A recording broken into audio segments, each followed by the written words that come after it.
আচ্ছা বাবা, তুমি দিদাকে বেশি ভয় পেতে নাকি দাদুকে? দাদুকে। দাদুকে?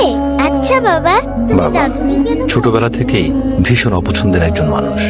ঘুমের রাজ্যে চোখ দুটো যখন বিভোর, তখন প্রতিটি অঙ্ক ভুলের হিসেবগুলো ছিল যেন এক একটা দুঃস্বপ্ন। এই হচ্ছে পড়াশোনার অবস্থা। বড় হয়ে ঘোড়ার ঘাস কাটা ছাড়া তো কিচ্ছু পারবি না। ঠিক করে কর। রাগে সারা রাত ঘুম হতো না। একটা মানুষ এতটা নিষ্ঠুর হয় কি করে? ভালো লাগতো না।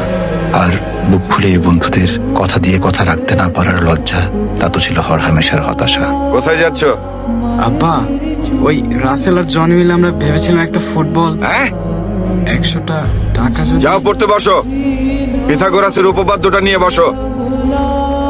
বাবাকে ছোটবেলা থেকেই দেখেছি ভীষণ কৃপণ।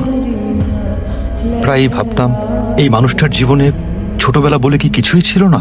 আড্ডা, হই হুল্লোড়, খেলাধুলা, সকালে বের হয়ে যাওয়া, ঠিক 6টায় বাড়ি ফেরা।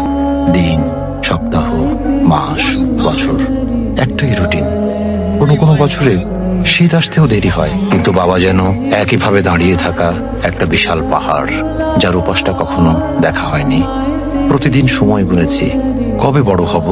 যে বড় হওয়ার নাম স্বাধীনতা, যে বড় হওয়ার নাম বাবার হোটেলে আর না খাওয়া। ভাইয়া, বাবা খেতে যাচ্ছে।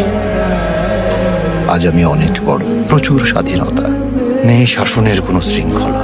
আজ আর বুকের মধ্যে ভয় কাজ করে না। তবে আজও বুক ভরা অদ্ভুত একটা শূন্যতা। আজও ভীষণ অপছন্দের একজন মানুষ আমার বাবা। পৃথিবী নামের জগৎটায় যেদিন বড় হয়ে ঘর থেকে প্রথম পা ফেললাম, তখনও বুঝিনি সেই নিষ্ঠুরতার মানে কি।